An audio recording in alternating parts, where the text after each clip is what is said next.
Every is been seated with your seatbelt fastened until the seatbelt signs have been turned off. And be careful when opening the overhead compartments, as some objects may have supergiant lights.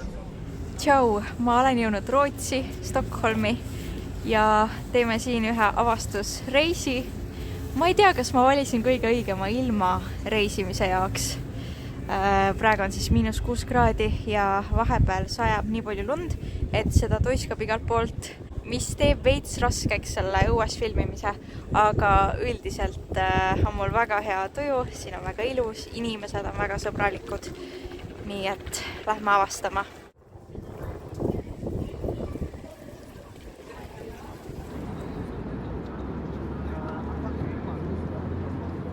Mul on väga suur kiusatus minna kõikidesse poodidesse, aga kuna valget aega on nii vähe, siis ma plaanin olla valgel ajal õues ja minna pimedas poodidesse. Siis ma ei saa nagunii siis filmida õues, kui juba pimedaks läheb. Nii et praegu hoian ennast veel, aga siin on nii palju poode, mis mind väga tõmbavad ja ma olen veits juba käinud ka.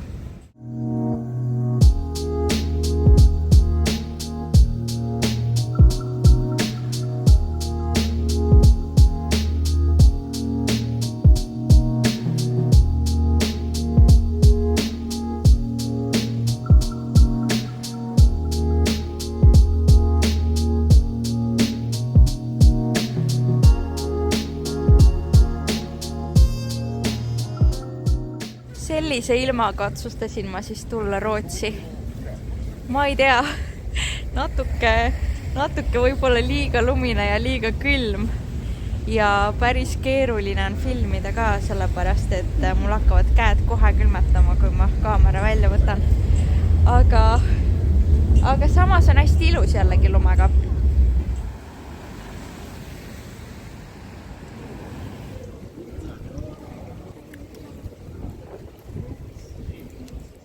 Ma olen väga õnnelik hetkel sellepärast, et ma sain endale gluteeni ja laktoosivaba burgeri.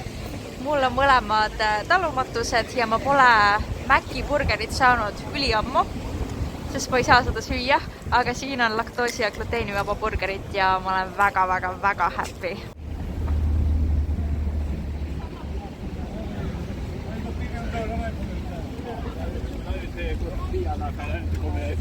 Ega mul mingit otsest plaani siin küll ei ole. Ma lihtsalt vaatan ringi ja paiknen umbes kesklinnas. Ma ei ole veel kaarti lahti teinud, mis on väga minu moodi.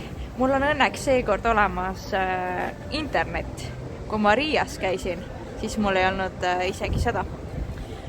Ma ei saanud aru, et ma pean ju tegema endale selle Euroopa interneti selleks, et reisida. Aga jaa, siin ma siis kusagil kesklinnas olen ja ma leidsin praegu väga tähtsa koha. Humana.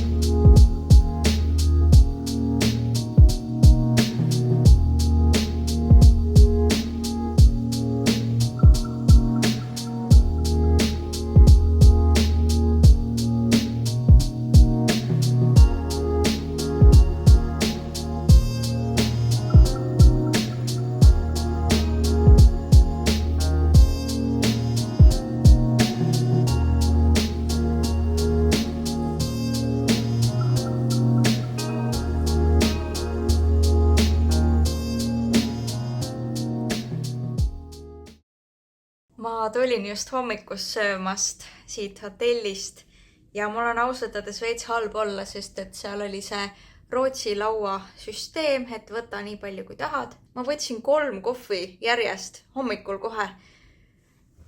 Ma ei tea, mul natuke halb olla nüüd sellest. Pluss ma sõin suhteliselt palju. No seal oli selline teema, et gluteeni ja laktoosivaba laud oli kohe eraldi. Ehk et sa võisid sealt võtta mingeid hommikuhelbeid, erinevaid taimseid jogurteid oli seal ja hästi palju taimseid piimasid. Ja siis ma sain südamerahus süüa, aga ma sõin vist üle. Igatahes kindlasti ma jõin üle kohvi. Ma tunnen, et ma jõin kohvi üle praegu. aga jah, proovime siis kuidagi hakkama saada ikkagi ja minna jälle linna peale.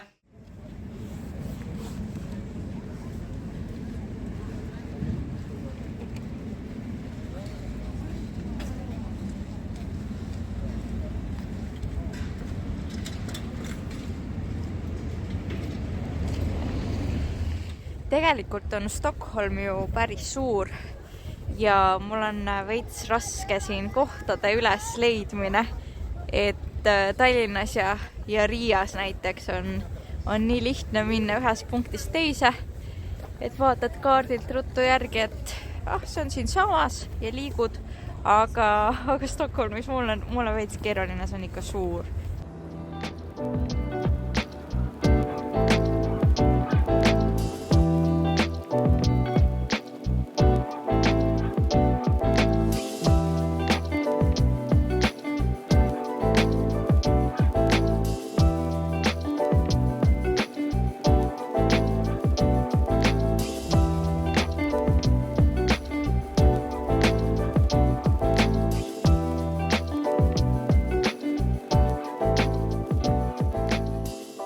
Nüüd ma olengi siis tagasi teel Eestisse ja ootan oma lennukit.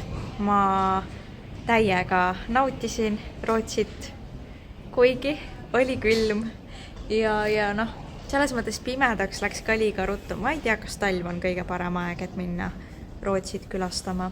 Et ma soovitan kevadel või varasügisel või suvel minna. Tegelikult on hästi adrenaliinirohke üksi reisima minna. See on veits selline tunne, kas ma saan ikka hakkama. Aga mul on tunne, et ma sain hakkama ja kui keegi oleks mulle öelnud aasta tagasi, et ma tulen üksi lennukiga, lähen üksi reisile. Ma ei tea, ma ei oleks uskunud vist. Ma tõesti ei arvanud, et ma seda teen, aga siin ma olen ja põnev oli, nii et soovitan.